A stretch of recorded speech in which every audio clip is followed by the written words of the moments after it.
সকলকে আমার কাছে বন্দি করে ফেলছি। এখন বল, কেন আইছ তোরা এতগুলা? 18 জন মিলে আইছ, 18 জন না আরো আসত? 18 জনই।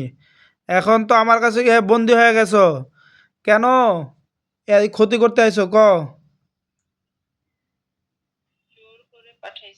জোর করে পাঠাইছে? আসে না? কি কি করার জন্য পাঠাইছে? মেরে ফেলার জন্য। এই চালানগুলা দিছে কিভাবে? কোনো তাবিজের মাধ্যমে নাকি পুতুল না অন্য কিছুর মাধ্যমে?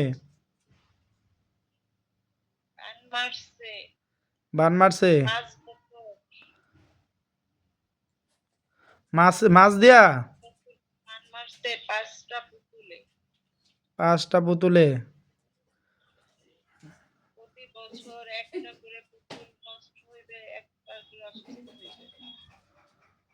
হুম, এই জন্য এতগুলো ক্ষতি করছ?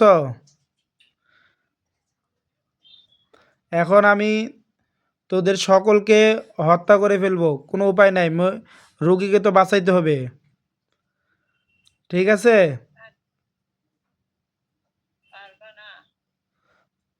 পারবো না? হত্যা করতে পারবো না? আমার সবগুলারে, আমার আমার রীতি একটা জানো? যতগুলা সমস্যা হয় আমি সব মেরে ফেলে দেই। যতগুলা মারতেছি, তাহলে তোরটা কেন মারতে পারবো, তোদের কেন মারতে পারবো না?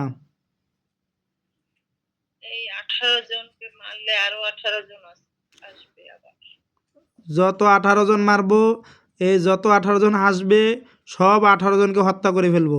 সব কানে লক করে দিব। তোদের যেই গুরু বিদ্যা পাঠাবে, যেখান থেকে কবিরাজ পাঠাবে, সব লক করে দেবো যাতে আসতে না পারে। আমরা এমনভাবে কাজ করব, যারা আসবে ওদের ঘোরায় দেব, যে পাঠাইছে তার জায়গায় ক্ষতি হবে, ওখানে সব চলে যাব, আর এই রোগীর কাছে আসতে পারবো না। কথা বুঝছো? আমরা কোরআন দিয়ে কাজ করি। তোরা সবাই হিন্দু না মুসলমান?